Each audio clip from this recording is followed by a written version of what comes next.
નમસ્કાર, આપનું ગુજરાતમાં આપનું સ્વાગત છે। મિક્સ મીડિયા પેજ પર એક્રેલિક અને ટેરાકોટા સોરાસ પર બનેલી નવી કૃતિઓનું એક્ઝિબિશન। અમદાવાદ ખાતે કલાકાર રાજેન્દ્ર કડિયા તેમના નવા solo exhibition series face surface painting as process સાથે ટીસિંગ વિઝ્યુઅલ આર્ટ સેન્ટર અમદાવાદ ખાતે શરૂ થયું છે। આ પ્રદર્શનમાં મિક્સ મીડિયા પેજ પર એક્રેલિક અને ટેરાકોટા સોરાસ પર બનેલી નવી કૃતિઓ રજૂ કરવામાં આવી છે। રાજેન્દ્ર કડિયા માનવ ચહેરાને પરંપરાગત પોર્ટ્રેટ તરીકે નહીં પરંતુ એક ક્રિએટિવ સરફેસ તરીકે રજૂ કરે છે, જ્યાં ગેસ્ચર ટેક્સચર મેમરી સાથે આવે છે। કલાકારની પેઇન્ટિંગ પ્રક્રિયામાં રેખાઓ અને રંગોના સ્તરો ધીમે ધીમે સપાટી પર ઉભરતા જાય છે। આ રચનાઓમાં ક્યારેક આકાર સ્પષ્ટ થાય છે તો ક્યારેક તે અભિવ્યક્તિના સ્તરે વિઘટિત થઈ જાય છે। આ રીતે કૃતિઓ આકાર અને અભિપ્રાય વચ્ચેની એક રસપ્રદ સ્થિતિ ઊભી કરે છે। એક્ઝિબિશનનો એક વિશિષ્ટ ભાગ ટેરાકોટાની ગોળ સોરાસ પર બનેલી કૃતિઓ છે। આ સર્ક્યુલર ફોર્મેટ આર્ટને એક પ્રતિકાત્મક અને આધ્યાત્મિક પરિમાણ આપે છે। માટીની ધરતીલક્ષી ગુણવત્તા અને પેઇન્ટિંગની હાવભાવ મળીને એક અનોખી દ્રશ્ય અનુભૂતિ સર્જે છે। Face surface painting as process Rajendra કડિયાની આર્ટિસ્ટિક પ્રેક્ટિસના મેચ્યોર ફેઝને દર્શાવે છે। અહીં પેઇન્ટિંગ માત્ર અંતિમ ચિત્ર નથી પરંતુ એક સતત ચાલતી ક્રિએટિવ પ્રોસેસ છે। રાજેન્દ્ર કડિયા 1967માં મારો અમદાવાદમાં જન્મ થયેલો।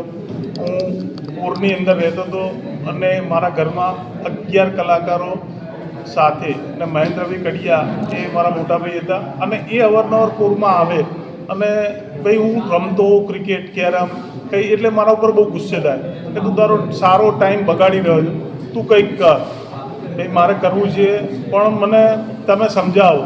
તો કે ચિત્રમાં તને શું સમજાવું, ચિત્ર તારી જાતે જ કરવાનું હોય અને ચિત્રને તું કઈ રીતે ક્રિએટ કરે છે જો। પછી મારા ત્યાં અવારનવાર જાણીતા ચિત્રકારો બાલભાઈ પટેલ આવતા હતા, બરોડાથી જયરામભાઈ આવે, સીડી મિસ્ત્રી આવે, પિરાજી સાગરા આવે, વિનોદ પારુલ આવે, કામલે સાહેબ આવે, અવારનવાર બધા આવતા રહેતા હતા।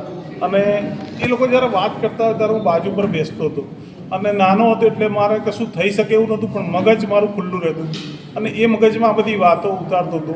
હવે એ વસ્તુ મને અંદર એક દિલમાં એક એવું ગટ્સ કરી ગઈ હતી કે ભાઈ આ બધા સારા માણસો છે, સારી વાતો કરે છે, તો મારે પણ કેમ પેઇન્ટિંગ ના શીખવું। એટલે પછી ધીરે ધીરે મેં આ કામ શરૂ કર્યું। જતા દિવસો મને સારા પ્રદર્શનો કર્યા, ગ્રુપ શો કર્યા, ધીરે ધીરે હું આ સ્ટેજ ઉપર આવી ગયો અને અત્યારે હું 4,500 થી 5,000 મેં નાના મોટા કેનવાસ પેપર એ રીતે મેં ડ્રોઈંગ અને પેઇન્ટિંગ કરેલા છે। પેઇન્ટિંગ દ્વારા શું મેસેજ જશે લોકો વચ્ચે અને કયા પ્રકારની પેઇન્ટિંગો છે? પેઇન્ટિંગમાં મેસેજમાં એક એવું છે કે મેં બ્લેક એન્ડ વ્હાઇટ થીમ એટલે પસંદ કરી છે કે મને બ્લેક એન્ડ વ્હાઇટ બહુ ગમે છે અને બ્લેક એન્ડ વ્હાઇટ ગમવાના હિસાબે જે થીમ છે, તમે જે કહો મેસેજ એક એવું છે કે જે માણસનો હાવભાવ, જે ચહેરા ઉપરની સંવેદના, વેદના અને જે નિખાર એ મેં મારા આ પ્રદર્શનની અંદર રજૂ કરેલી છે।